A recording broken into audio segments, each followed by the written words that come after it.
Ginsita ni Senadora Risa Hontiveros ang Meta nga mga parent companies ng Facebook bangod sa paglapta sa mga video nga may kangtanan sa shooting incident sa sulod sang isa ka eskwelahan sa Zamboanga City.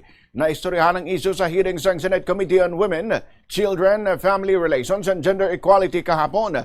Sa mga hearing, ginpanawagan ni Cybercrime Investigation and Coordinating Center Executive Director Renato Paraiso sa publiko nga i-report sa ahensya ang mga videos. Ginsuportahan naman ni Hontiveros ang panawagan apang ginplastar niya nga hindi dapat itugyan lamang sa CICC ang responsibilidad sa pagtapna sa mga halalit nga content sa mga platforms ang Meta. Suno kay Hontiveros, dapat maghimo pa sa mas madamo nga tikang ang Meta agud mapunggan ang paglapta sa nga mo sini nga content kag ang paggamit sini sa mga malisyoso nga individual para sa seryoso nga violence.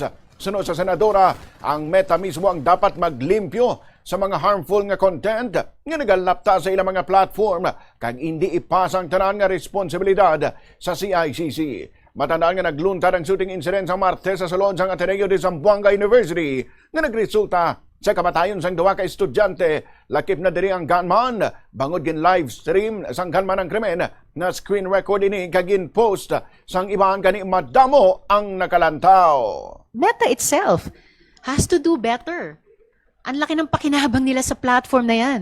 Hindi nila dapat hayaan na ang mga nagpapa-viral sa ganyang klaseng content or worse, mga malign actors na gumagamit ng ganyang klaseng content para sa serious violence para pa sa NVE in other cases ay magamit ito. So wala man dito physically ang Meta nagko-call out ang komite sa kanila. You have to do better, no?